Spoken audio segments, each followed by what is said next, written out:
तालिब इल्म नहीं रहेंगे, मौलिम। बस सिर्फ एक से जमीन भीगी हुई है आंसुओं से,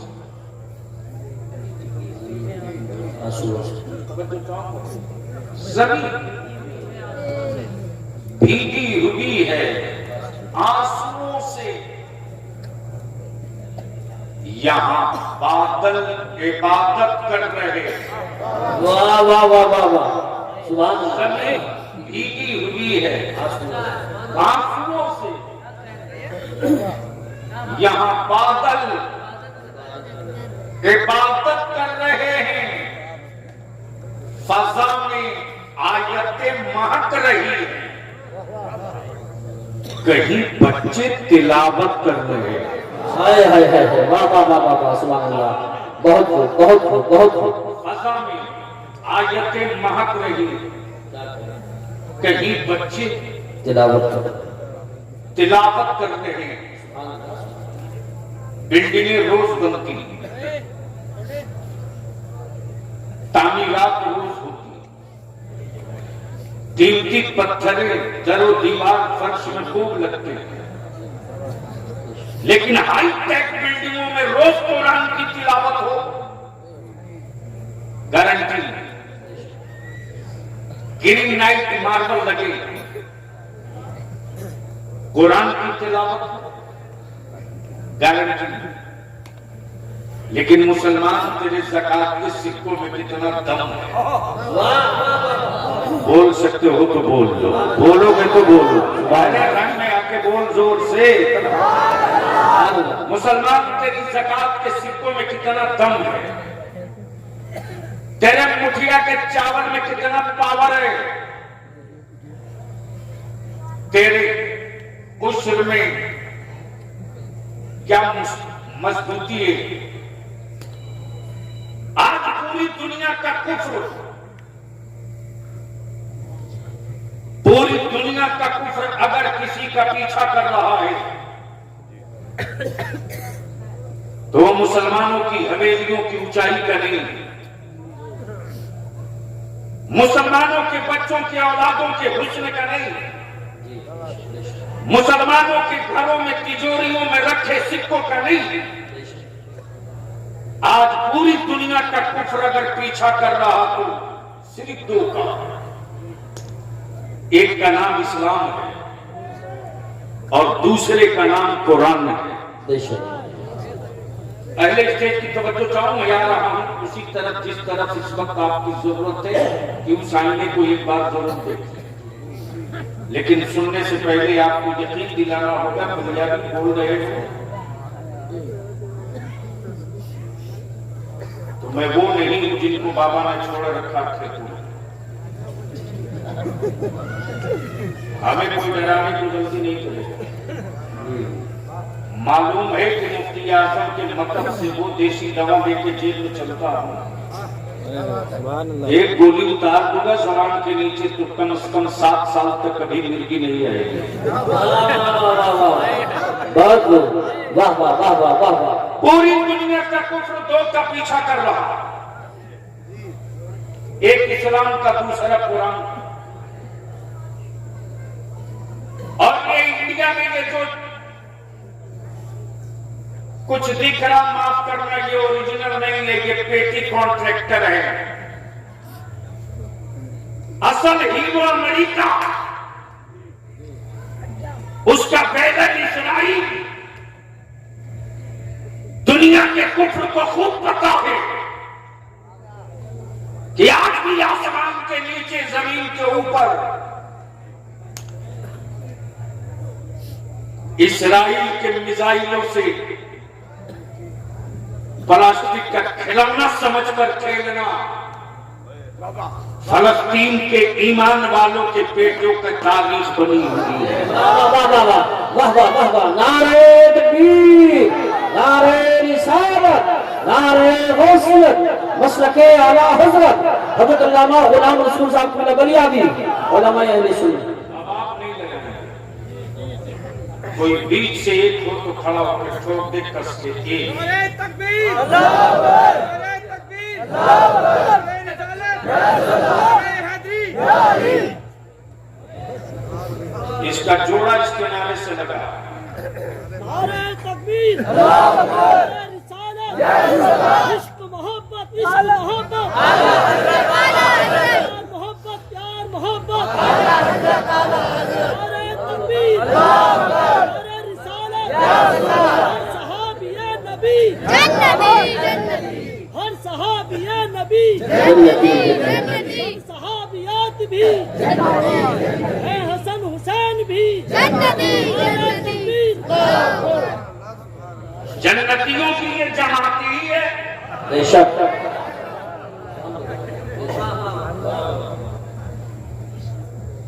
रिसर्च इस पर हो रहा कि पूरी दुनिया में गरीब मुसलमान।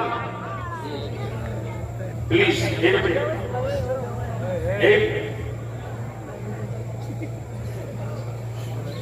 ये लास्ट है। बलियाबी इस मामले में बहुत बदनाम है। जनसका से भी वापस हो जाए।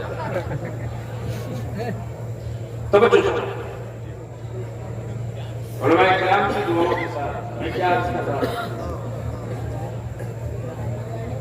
मैं क्या कह रहा था ज्यादा किसी वो तो मुझे यानी इसका मतलब सिर्फ शरीर यहाँ है, बाकी कुछ नहीं है। पूरी दुनिया का कुछ रिसर्च कर रहा है कि पूरी दुनिया में सबसे गरीब मुसलमान, सबसे कमजोर मुसलमान, सबसे कम पढ़ा लिखा मुसलमान। मैं अपनी कौम के जिम्मेदार और मजदूर जवानों से दो बात अर्ज करूंगा।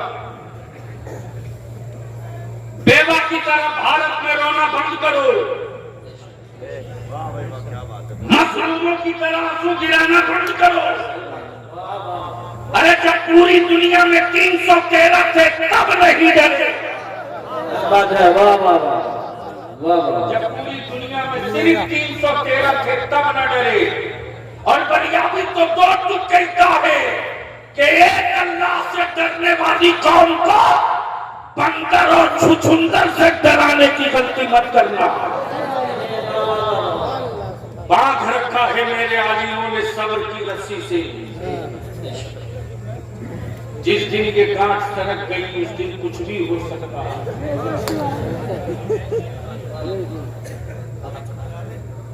लेकिन आज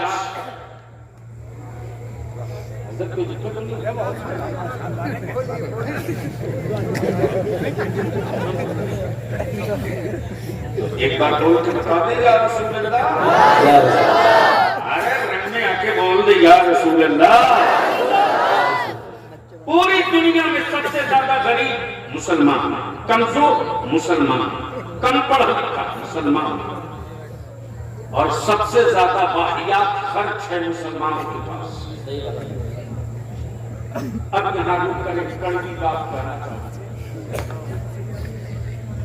असल एक है अकीदत, एक है हकीकत, एक है जरूरत। अकीदत कहती है कि चलो मदीना चलो, लेकिन मुस्तफा की शरीयत कहती है कि हर साल मत जाओ।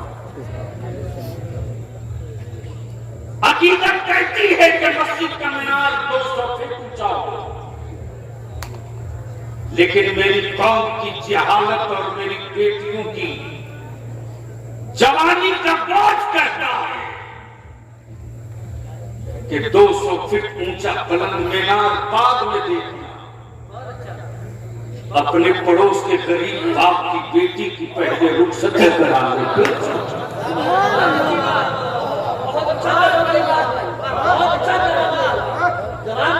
नमाजों की कबूलियत के लिए संगे मरमर का होना जरूरी नहीं।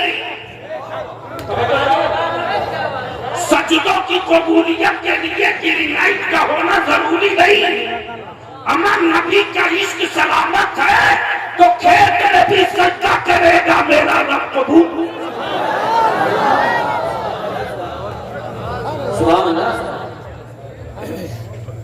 लेकिन दिक्कत कहां है? अकीदत के सौदागरों ने चादर में उठा दिया। अकीदत के सौदागरों ने जन्नत का सौदा शुरू किया।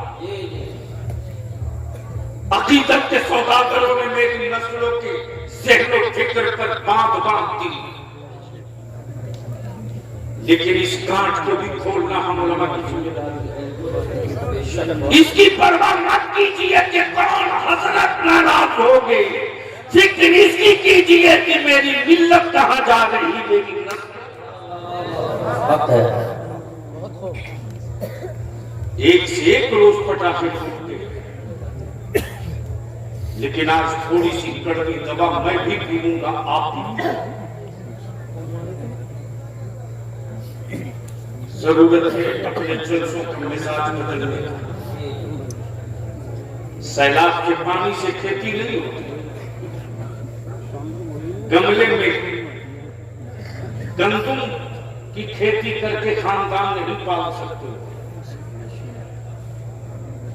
नस्लों की आसूदगी के लिए खेतों में खेती करनी पड़ेगी। हकीकत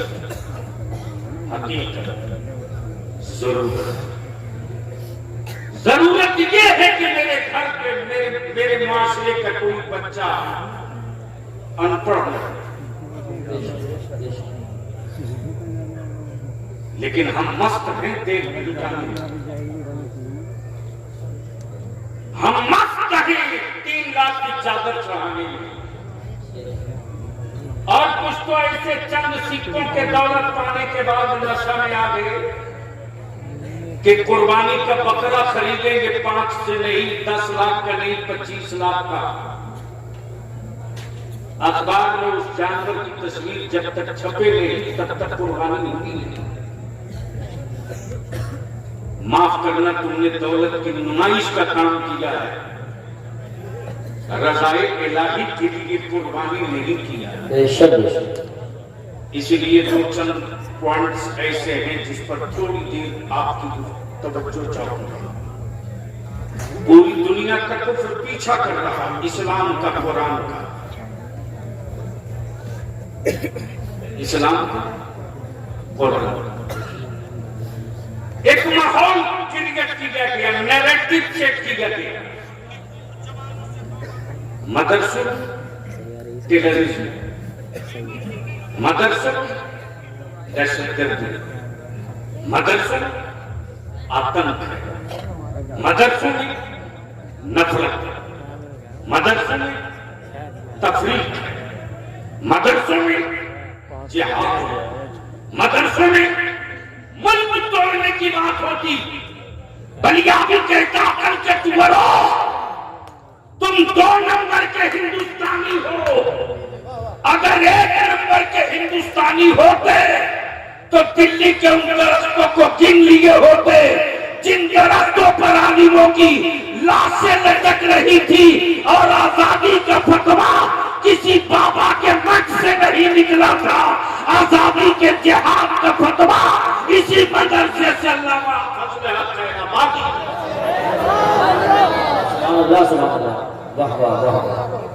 लेकिन हमने कहां लाकर अपनी नस्लों को छोड़ रखा है? कब तक हम सियासी पार्टियों के भरोसे अपनी नस्लों का मुस्तकबिल बनाएंगे? कब तक अपने बच्चों को विकलांग बनाकर रखेंगे? कब तक गैरों की बैसाखी का मोहताज रखेंगे? हम अपनी नस्लों को कब अपने पैरों पर खड़ा होने की लकीर खींचेंगे? और माफ करने के भी कड़वा सच है, ये भी कड़वा सच है। मेरे नबी के नामूस पर कोई पत्थर मारे पागल, यूनिवर्सिटियों से कोई प्रोफेसर नहीं निकलता।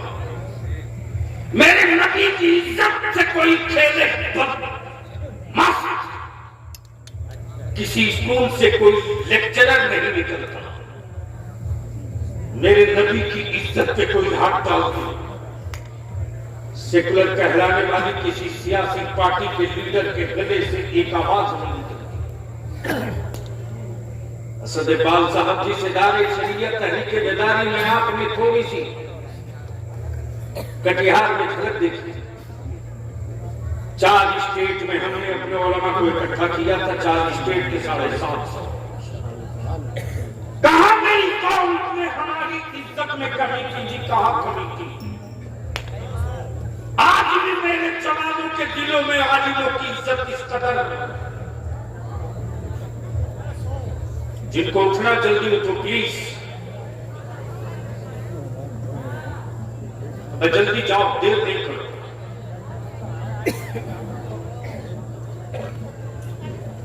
देर न करो, जल्दी जाओ। बड़ी जंग जीतने के लिए 72,000 का लश्कर नहीं चाहिए, 72 हुसैन का गुलाम चाहिए। सुनोगे तो बोल दो, ओए जोर से बोल दो, जोर से, जोर से। मैं क्या कह रहा हूं उत्तर तो दो। मेरे जवानों ने मेरे आलिमों की कहां कदर नहीं की हजरत। आज भी मेरा आलिम अगर चारपाई से उठे तो ये मेरा नौजवान मेरे आलिम की जूती सीधी करने के लिए तैयार है।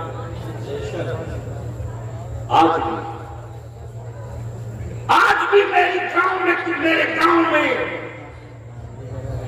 सिर्फ मालूम हो जाए मेरी कौम के किसी बेटी बहन को कि मेरे मस्जिद के इमाम ने खाना नहीं खाया है, तो आज भी मेरी माँ अपनी औलादों के हक की रोटी आलिम को भेजती है। आज भी ये वकार और इज्जत है। इसी एहतराम की दीवार को तोड़ने के लिए कुफ्र ने मंसूबा बनाया। आलिमों से दूर कर दो ताकि मजहब की छाप उतर जाए। मदरसों से दूर कर दो ताकि इस्लाम की रूह घायल हो जाए। आलिमों से इनको अलग कर दो ताकि शराब की मंडियों में नजर आवे, मस्जिदों के सहन में न दिखाई दे। तब बलियामी जो तुक कहता है, तुम अपने जुल्म के बादल को जितना संवार लो, तुम अपने जब्र के बादल को जितना संवार लो, जब तक मस्जिदों में वारिस अंबिया खड़ा रहेगा और भारत में मदरसे सलामत रहेंगे, न मेरा भारत कभी खतरे में आएगा, न कभी इस्लाम खतरे। बेशक बेशक, सुभान अल्लाह, सुभान। इसलिए थोड़ी देर के लिए मैं आपकी तवज्जो लाऊंगा। और ये भी सही है कि इस्लाम उसी वक्त लोगों पर आंख डालता है जब इस्लाम के विरोध और मुखालफत में वो चरम पर पहुंच जाए। आप तो वोट दिए, काम खत्म। असद बाबू, ये भी एक इत्तेफाक है। जब हम राज्यसभा में थे तो मोहतरम जनाब शफीकुर रहमान भट्ट साहब नहीं थे, और जब ये गए हाउस में तो मैं एमएलसी बन गया। आपको क्या पता है कि किस लोहे के, किस तलवार के धार पे दौड़ना पड़ता है? चाय खानों में एक बिस्किट और 3 कप चाय लेकर भाषण देना आसान है। चीखते रह गए खान अब्दुल गफ्फार खान, लीडर पैदा करो, लेकिन हम पर तो ना जाने कौन सा शहर का असर है। हम खुद को मिटाकर गैरों को बनाने के लिए बेचैन रहते हैं। पूरी दुनिया के कुफ्र ने पंजा लड़ा लिया इस्लाम से। इस्लाम और कुरान को रोक लो, मुसलमानों को हटाने की जरूरत नहीं पड़ेगी। लेकिन मुसलमान तो है किस कदर पानी में? मुसलमान सिर्फ एक काम कर दो तो 5 साल के अंदर इसका नतीजा दिख जाएगा। हजरत, एक घर में अगर 5 आदमी है तो 5 मोबाइल है कि नहीं? बोलो, अरे बोलो, है कि नहीं? जोर से बोलो, है कि नहीं? एक मोबाइल का रिचार्ज बोलते हैं असल में, रिचार्ज मुझे बोलते हैं जिससे वो चलता है फेसबुक वगैरह इंटरनेट, पता नहीं उसका हमको तो नंबर भी सेव कर देते हैं।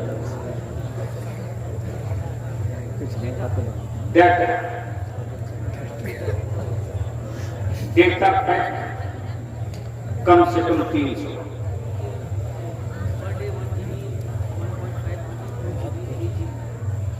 लेकिन महीने में कम से कम 300 बनाना। एक घर में 5 मोबाइल, बाप के पास भी, बेटे के पास भी, मां के पास भी, बहू के पास भी। क्या नाश कर रखा है इस मोबाइल के डब्बे ने मेरी मिलत को।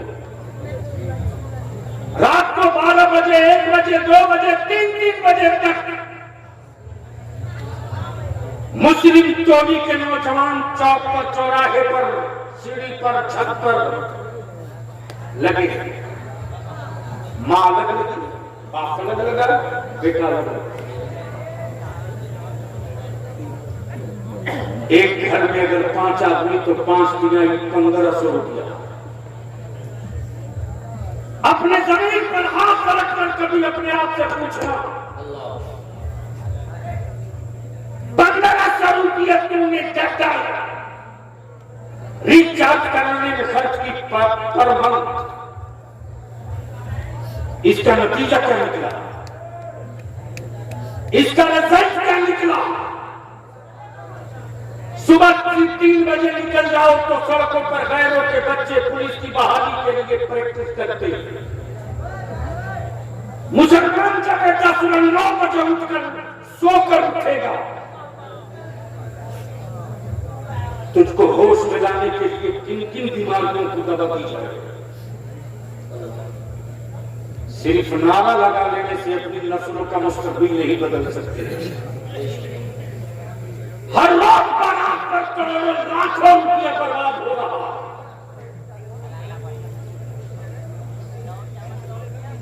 हक तो यह है कि खाने पर असद बाबू रमजान शरीफ से पहले बलिया भी हिल गया है, हिल गया। मौलाना यूसुफ साहब आज भी रात और वो खून याद आता है तो बलिया की आंखें बरस जाती। रमजान शरीफ से पहले मौलाना मेरे मोबाइल पर तकरीबन 10 मरतबा 2 बजे रात को फोन आया। जब मैं गाड़ी में बैठा तो देख रहा हूं एक ही नंबर से 10 मिस कॉल। 2:30 बजे के करीब बैक कॉल की। उधर से एक लड़के ने फोन उठाई और कहा कि हजरत सलाम वालेकुम। अस्सलाम, कौन बाबू? उस लड़के ने जवाब दिया, हजरत जो फोन किए थे अब वो दुनिया में नहीं।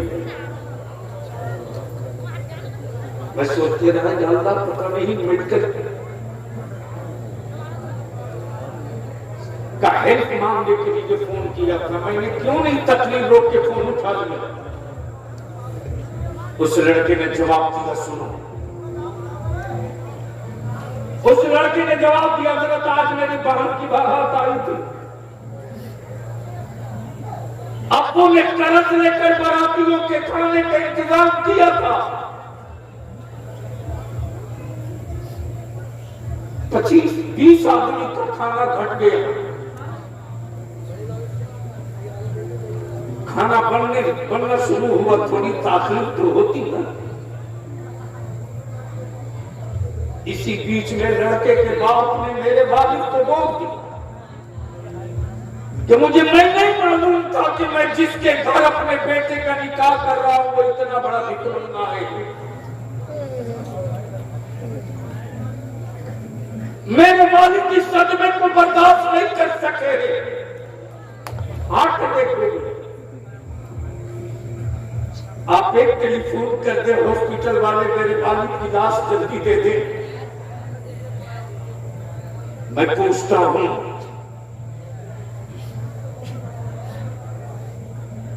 जमीन में जिंदगी हो तो बताओ मुझको।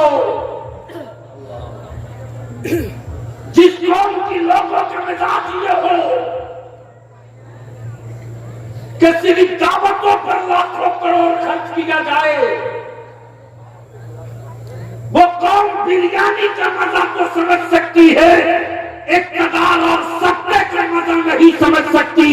और जिस दिन ये कौम भूखे रहकर अपनी औलादों के हाथ में कदम थमाना जान जाएगी, उस दिन इस कौम के बेटों को न कोई आंख दिखा सकता है, न कोई उंगली दिखा सकता है, न कोई वो गोल गोल घुमा सकता है, न उसके दिलों से नबी का इश्क खत्म कर सकता, न उसको कोई 2 नंबर की शायरी कहने की हिम्मत उठा सकता।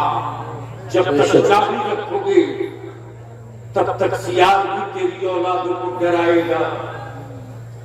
लेकिन अफसोस है, थोड़ी सी हट करके अपनी गुफ्तगू से एक तजर्बे की बात कर दो। एक बूढ़ा हो गया तो जाहिर सी बात है शिकार करने में भी दिक्कत। जब बूढ़ा हो गया तो उस शिकार पे बड़ी मुश्किल से निकला तो उसको गीदड़ों ने घेर लिया।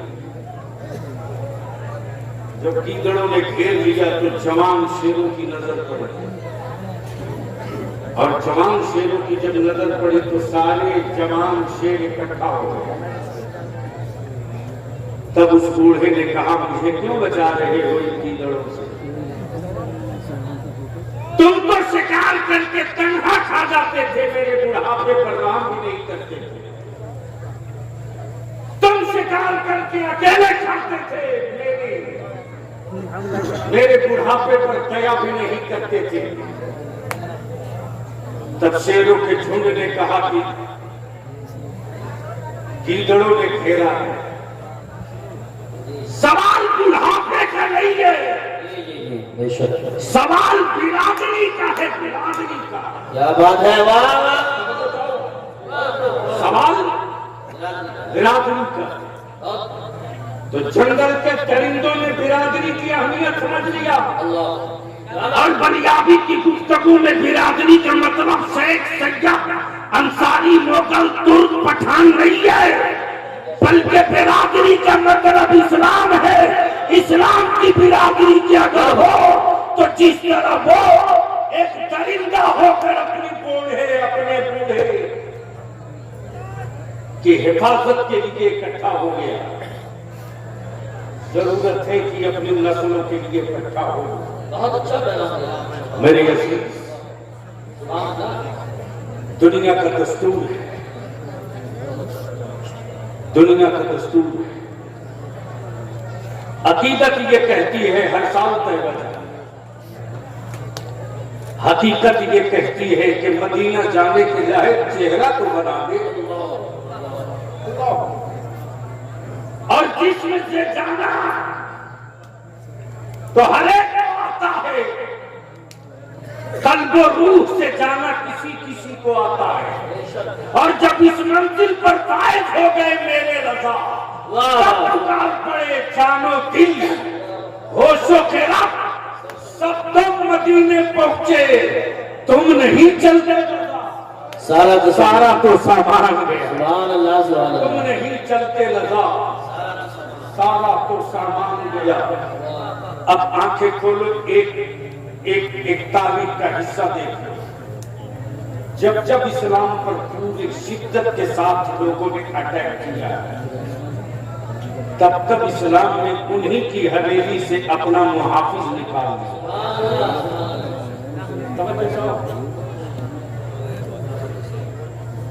और यूं मीडियम वाले को इस्लाम जल्दी घास नहीं डालता, वो पहले ढील देता है कि चल बेटा देखता हूं कहां तक जाएगा, जहां तेरी आखिरी मंजिल होगी वहां से इस्लाम तेरा हिसाब।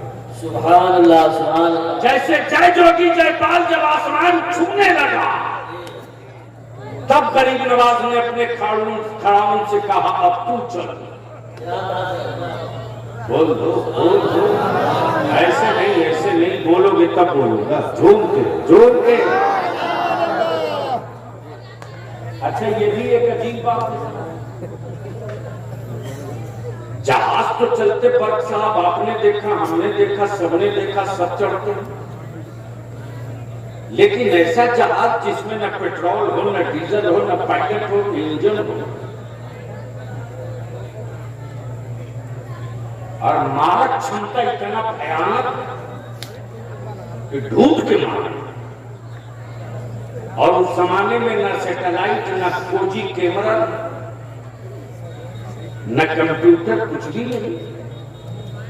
क्या सॉफ्टवेयर था मेरे गले आवाज के खड़ा हूं। बोल दे यार, बोलो बोलोगे तो बोलूंगा, जोर से बोल, जोर से। क्या हेवी सॉफ्टवेयर था तब बलियाबी कहता, नबी की याद का तलवा जब डूंगी लकड़ी पर पड़ जाए तो आसमान से छुपे मुजरिम ढूंढ ले, आसमान में छुपे मुजरिम ढूंढ ले। बलियाबी कहता ज्यादा पागल मत बनो, भारत में अभी गरीब नवाज लेटा है। सुभान अल्लाह, माशाअल्लाह। लेटा। एक नया बवाल चल रहा है कि बलियाबी ने क्यों कहा कि भारत से हमारा रिश्ता रोटी और सत्ते का बाद में है। तो मैं तो जानता हूं कि हमारे देश में जोकर ज्यादा बोलते हैं, पढ़े लिखे कभी कभी बोलते हैं। एक लफ्ज करबला बोल दिया तो सारे यजीदी बलबला गए। सही बात। बहुत प्रेशर पड़ा कि वापस ले लीजिए। मैंने कहा करबला वापस ही की जगह नहीं है।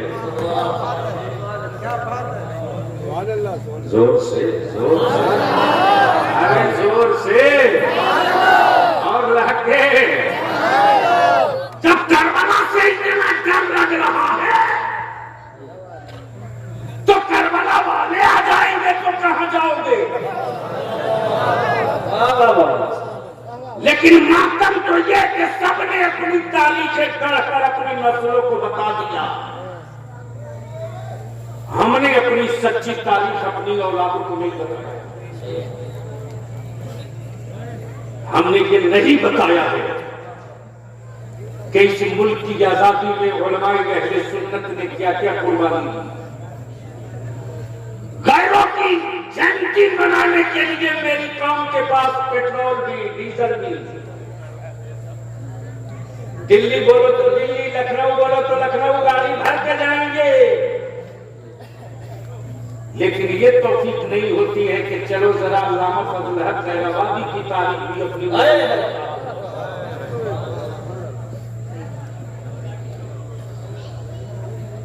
लेकिन असद भाई जब एक हुआ तो अचानक मुझको रमजान में चढ़ गया। मैंने कहा ढूंढेंगे पोर्ट ब्लेयर अंडमान निकोबार में अल्लामा फजल हक खैराबादी का मजार कहां।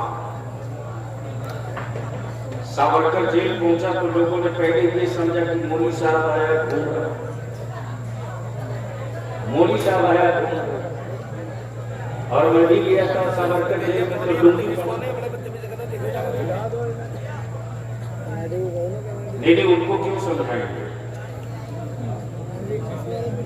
उनका कोई कसूर नहीं।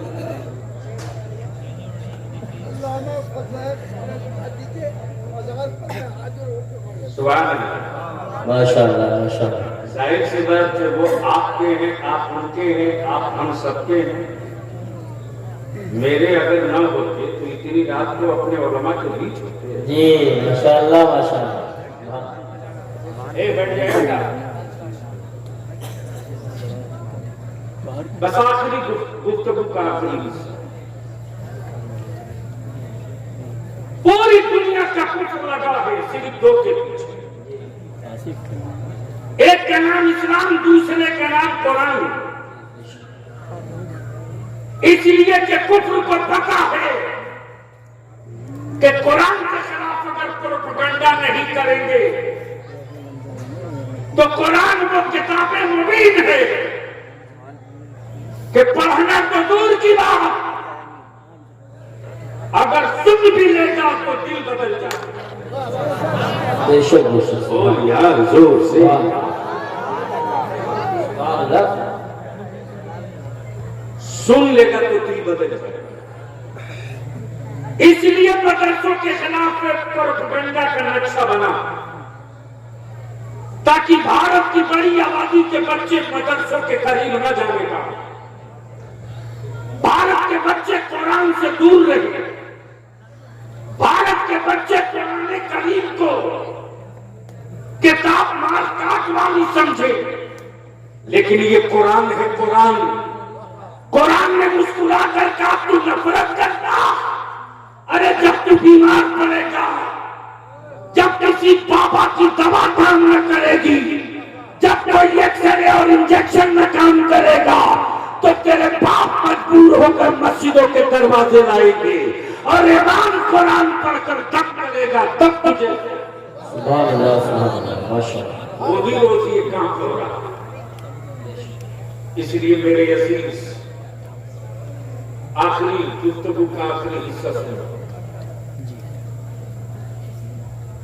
अमेरिका का एक क्रिश्चियनिटी का ब्रांडेड मुबल्लिग था, ब्रांडेड हेनरी सैयद अफरोज मियां, करीब करीब 160 किताबें उसने इस्लाम के खिलाफ लिखा। कितनी किताबें? जोर से बोलो। 160 किताबें लिखने के लिए सोचो उसने इस्लाम को कितना पढ़ा होगा। लेकिन इस्लाम ने छूट दिया, चढ़ते रह देखता हूं तेरी आखिरी हद कहां। इसी रमजान मुबारक के मुकद्दस महीने में इस्लाम के खिलाफ 160 किताब लिखने वाला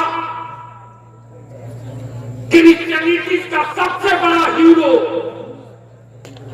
कुरान पढ़ते वक्त कुछ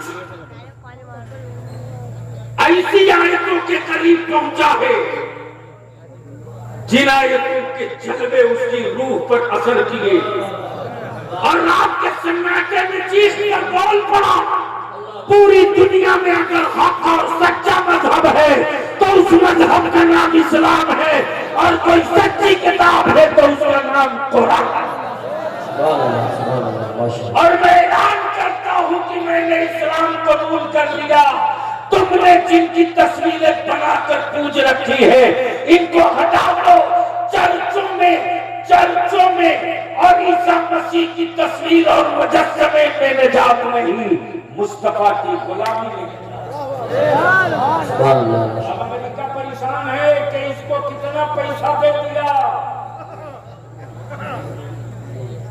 कि रातों रात बदल गया। अरे जब पैसा बांट के कर्नाटका न बदलवा सकते, ये मुल्क है हमेशा अच्छी बात सोचता है, थोड़ी देर के लिए नशा में हर कोई जाना, और इस भारत से किसी का लगाव सत्ता का, रोटी का, रोजगार का, कंपनी का, कारोबार का हो सकता है यार। ईमान वालों का रिश्ता भारत से सिर्फ रोटी और मकान का नहीं, बल्कि जिस दिन मेरे नबी ने अपने जमाने तर्जमान से कह दिया, हिंद का नाम लिया, उसी दिन से ईमान वालों के दिलों में भारत की मिट्टी का एहतराम इतना ऊंचा हो गया कि मुसलमान अपनी सरहद भी बचाना जानता है, अपना मज़हब। सुभान अल्लाह, सुभान अल्लाह, बेशक। तो अब आखिरी बात में पूछ लो कि ये जहेज और बारात की जो फौज रोज जा रही है, ये खत्म होना चाहिए कि नहीं होना चाहिए? खत्म होना चाहिए। धीरे बोल रहे हैं, अरे जोर से बोलोगे तब ना, जोर से बोलो। खत्म होना चाहिए, जहेज की लानत की नहीं होनी चाहिए। तो इस मजमे में कोई ऐसा है बाप जिसका बेटा को मारा हो?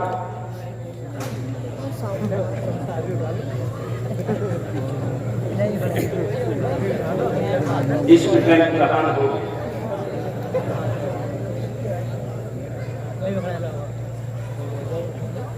मैं जान रहा हूँ बेटा, बस जल्दी ही आएंगे सर। अच्छा, यहाँ जितने लोग बैठे हैं सबके बेटों का निकाह हो गया?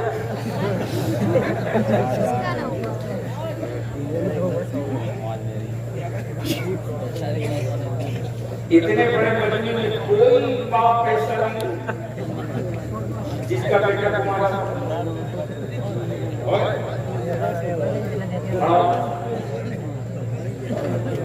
छोटा है तो क्या होगा, बेटा है ना, तो बाद में बेचोगे, सौदा करोगे।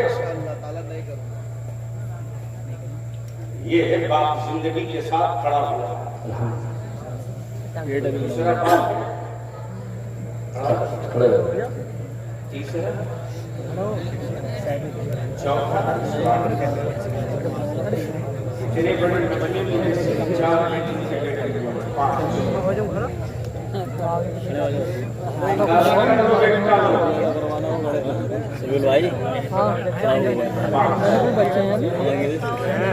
कहीं ऐसा तो नहीं कि बटिया बच गए तो उसका बेटा क्या बैठा है फॉर्चूनर मांगू उसकी पकड़ गई तेरी चोरी, पकड़ गई तेरी चोरी। तुम जैसे लोगों के कांधे पर इस्लाम सर बुलंद नहीं होगा। इस्लाम ढूंढ रहा उन फकीरों को, जिन फकीरों ने अपने कांधे पर न सिर्फ ये के इज्जत और वकार बचा रखा है, उन्हीं फकीरों की दुआओं के बल पर हम भी टिके खड़े पड़े। अभी मैंने आवाज दिया तो ये समझ लिए कि मौलाना बलिया भी फंसाएगा। माफ करना, स्क्रैप माल की कोई कीमत नहीं होती। जब तक स्क्रैप रहोगे कचरे के रेट में खरीदे जाओगे, और जिस दिन मॉडल बनने की सलाहियत हो जाएगी ना, उस दिन दुनिया तेरी कीमत नहीं लगा सकती। तो पूरी दुनिया का कुफ्र मिलकर इस्लाम और कुरान का पीछा कर रहा है, और इस्लाम मुस्कुरा कर कह रहा है कि न इस्लाम रुकेगा न कुरान रुकेगा। जब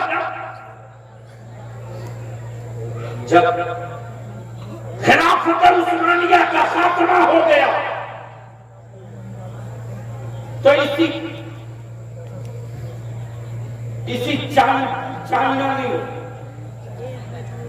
कुरान पर बैंड लगा दिया कि हमारे मुल्क में कोई कुरान नहीं पढ़ेगा, हमारे मुल्क में कुरान रखना देशद्रोह होगा। कानून बन गया, घरों से कुरान के नुस्खे निकाल लिए गए, जो हाफिज कुरान थे उन्हें जेल के सलाखों में डाल दिया गया। लेकिन कुरान बचाने का जिम्मा अल्लाह ने अपने जिम्मे तरफ कर लिया। सुभान अल्लाह। आसमान रब ने बनाया है लेकिन बचाने का जिम्मा नहीं लिया। रब ने जमीन बचाई है, बचाने का जिम्मा नहीं लिया, लेकिन रब ने कुरान उतारा तो बचाने का जिम्मा रब ने खुद। खिलाफत उस्मानिया के बाद जब लग गया कोई कुरान नहीं पढ़ेगा, कुरान की तालीम देने वाले आशिकों का जत्था उतर गया। बच्चे खेल रहे हैं, इशारों इशारों में कुरान पढ़ाया जा रहा है। बच्चे बकरियां चला रहे हैं, इशारे इशारों में कुरान पढ़ाया जा रहा है। किसी ने बलियाबी से पलट कर कहा कि इशारों में कुरान कैसे पढ़ाया गया। मैंने कहा यही तो कुरान का एजाज और मौजज़ा है कि जब नबीना अंधा 30 पारा कुरान हिफ्ज़ कर सकता है तो इशारों में कुरान को अक्ल वाला आका जी बेशक। सुभान। इसीलिए डर लगता है लोगों को इस्लाम और कुरान से। तो जरूरत इस बात की है कि आप अपने बदन की एनर्जी को सिर्फ 3 काम के लिए इस्तेमाल कर दो। मत चढ़ाओ गरीब नवाज की महंगी चढ़ाओ, माफ करना। इस जुमले पर अगर कोई मुझे सूरह कुल्ली कह दे तो मैं हिसाब साफ खानदान का करूंगा। छोड़ूंगा नहीं। इसलिए कि मैंने रजा का मसला किया नहीं है कि हकीकत पे बात की जाए। मैं पहचानता हूं उन चेहरों को, जो ओरिजिनल चिश्ती है वो रजा के साथ है, और जो अहले तशा का साथी है वो अहले तशा का। इसलिए बगैर किसी रियायत के तैबा जाने को जी चाहता है, लेकिन क्या तैबा जाने के लायक शक्ल भी बना रखा है? मदीना जाने को दिल तड़पता है। क्या कभी सोचा कि वो कहां शहर रसूल? मुल्क तो कायनात का खालिक तो रब है, लेकिन अल्लाह ने कीमती शहरों की कसम नहीं फरमाया है, महबूब के शहर मक्का और मदीना की कसम फरमाया है। उस अजमत वाले मदीने की तमन्ना सभी करते हैं, हर ईमान वाले को करना चाहिए। हम ना करें तो होगा, लेकिन जाने से पहले अपने को इस लायक बना लो। जब इस लायक बनोगे तो जाने का मजा आएगा। जिंदगी में 2 हज फर्ज नहीं, 1 हज फर्ज है। हर साल हमारा जरूरी नहीं, एक बार कर लो। उन्हीं पैसे को बचाओ, अपनी औलादों को पढ़ाओ। बंद करो बारात ले जाना, मस्जिदों में निकाह करो, अपनी औलादों को पढ़ाओ। बंद करो वलीमा पर लाखों रुपया खर्च करना, खर्च कम करो, अपनी औलादों को पढ़ाओ। बंद करो लंगर लुटाना, हकीकत के इजहार मुख्तसर कर लो, उसी पैसे को बचाओ और पढ़ाओ। सबको मौका दिया तूने 75 साल, बलिया भी एग्जीबिशन का मौका दे दो, सिर्फ 5 साल। अगर आपने जरूरतों को कुचल कर अपनी औलादों को पढ़ाना शुरू कर दिया, तो 5 साल के बाद उत्तर प्रदेश की मिट्टी बदले न बदले, हालात इस कदर बदल जाएंगे कि जो आंखें लाल करके मेरे बच्चों को डराते हैं, उनके सामने मेरे बच्चे कलम की नोक लेकर खड़े हो जाएंगे और खड़ा होकर कहेंगे कि मेरे माँ बाप ने नमक रोटी खाकर मुझे पढ़ाया है, मेरे बाप ने मेरी जरूरतों को कुचल कर पढ़ाया है। हम 2 नंबर के हिंदुस्तानी नहीं है, हम 1 नंबर के हिंदुस्तानी है। मेरा हक तो नहीं दोगे तो मैं कटोरा लेकर भीख नहीं मांगूंगा, कलम की नोक से सत्ता का सीना चीर के हिस्सा ले। वाह वाह, सुभान अल्लाह। इसके लिए जरूरत है हम अपने मदारिस के मुक़द्दस उलमा से विनती करें, पैर पकड़ के इल्तिजा करें, लिल्लाह अब सदुल अफाजिल नहीं, अब सदुल अफाजिल नहीं, अब मेरे मुफ्ती आज़म नहीं, अब मेरे ताजु शरिया नहीं है। जिनके लोग इल्मी लोग, तकवे के लोग, तसल्लुत फी दीन के लोग दिखाकर जमाने के हुक्मरानों को लर्जा सके, हम विनती और अपील करेंगे। अब घड़ी देखकर पढ़ाने की जरूरत नहीं है, अब जरूरत देखकर पढ़ाने की जरूरत है। इसलिए कि ये बोझ कल भी उलमा के कांधे पर था, आज भी उलमा के कांधे पर है, मुस्तकबिल में भी ये बोझ उलमा के कांधे पर होगा। और अगर इस जज्बे के साथ मेरी दरसगाहों में असातिज़ा बैठना शुरू कर देंगे तो मुझे वो दिन याद है कि इसी दारुल उलूम नईमिया में एक ऐसे भी शेखुल हदीस थे जिनका नाम अल्लामा मुफ्ती जलीलुल्लाह नईमी था। सुभान अल्लाह। अल्हम्दुलिल्लाह, मैंने देखा है कि कलेक्टर और एसपी खड़ा है और हजरत बुखारी शरीफ पढ़ा रहे हैं। जलाल ये है पढ़ाने का कि हिम्मत नहीं पड़ रही कि मुंह से कुछ बोल सके। जब तक वो अपना दर्स मुकम्मल न कर लिए तब तक वो खड़े रहे। गोया आज भी वो जिंदगी बाकी है।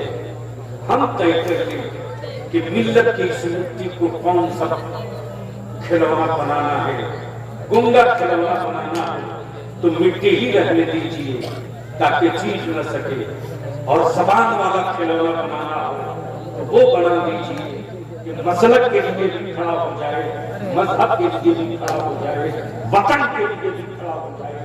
और ये काम मदरसे को ही करना पड़ेगा, किसी कॉलेज स्कूल से उम्मीद मत रखिए, इसलिए कि हर दौर में उठते हैं यजीदी फितने, हर दौर में शब्बीर जन्म लेते हैं। यार जिंदा सोहबत बाकी। सलाम अलैकुम।